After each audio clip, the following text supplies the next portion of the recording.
Let's talk today about how to make an online session. They're also called telehealth sessions. They're also called video sessions.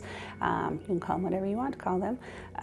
Let's talk about how to make them successful. In my practice, I have offered video sessions all along. I think they're far more popular or much more accessible now because of the pandemic and because of COVID-19, right? So when the pandemic hit, obviously this was something that everybody was using and had to use because, you know, people were on lockdown, needed to stay inside, social distancing, etc. I switched over my practice in March. 100% to video sessions.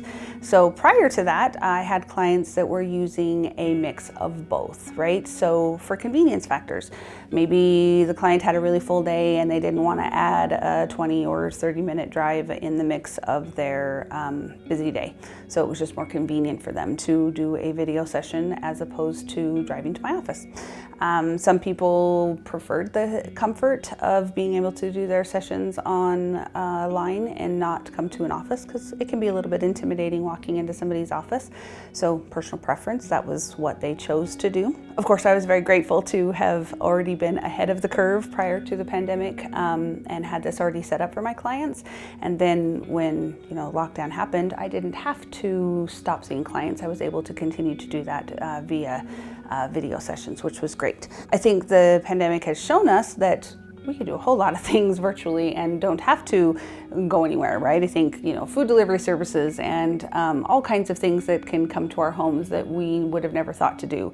You know, virtual parties and all kinds of things that have kind of changed, but the idea of medical appointments has shifted too, right? Telemedicine is a option that doctor's offices utilize, so that if it's not an appointment where a doctor needs to put their hands on you to examine you or whatnot, and they can just have a conversation, those are appointments that are still available now. I started using video sessions a couple of years ago for, again, convenience factors.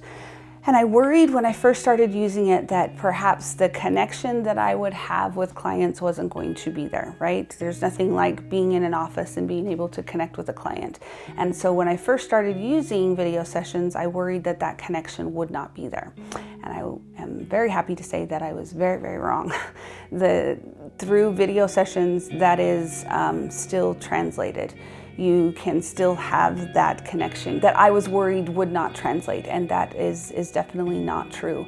There's actually been a lot of research that has been done over recent years as to whether the effectiveness of online sessions, is it as effective as in-person therapy. The research is really solid in the fact that video sessions are just as effective as face-to-face therapy. I was very, very pleased at the fact that that did translate in the effectiveness of talking with people through a computer screen is really the same as being able to see them face-to-face. So then, you know, now you fast forward to March of 2020 when our world kind of went a little bit topsy-turvy, and I could continue to work with my clients in the way that they needed and could continue to serve them in the way that they needed. What are the things that can help you as a potential client make for a successful online session? Having a place that you are comfortable in.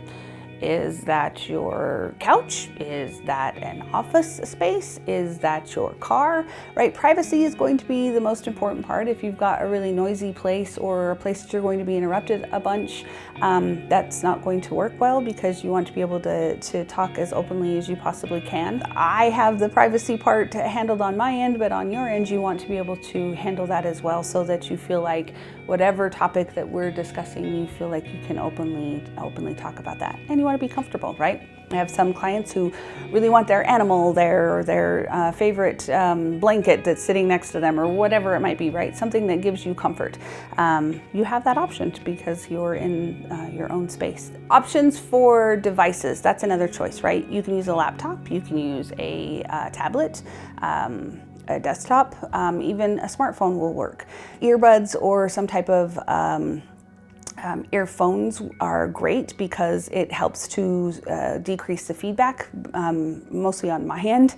You typically don't hear it on your end, but it can help, that feedback loop that goes back and forth. I have had clients that have come to a session without a full battery, and then their battery dies halfway through the session. So you want to have a battery and or a way to plug in. That is a very good way to kill a session. One thing that I will kind of go into a session with is know that it's technology. Technology is awesome when it works. And if it doesn't, it's okay. Know that a glitch could potentially happen.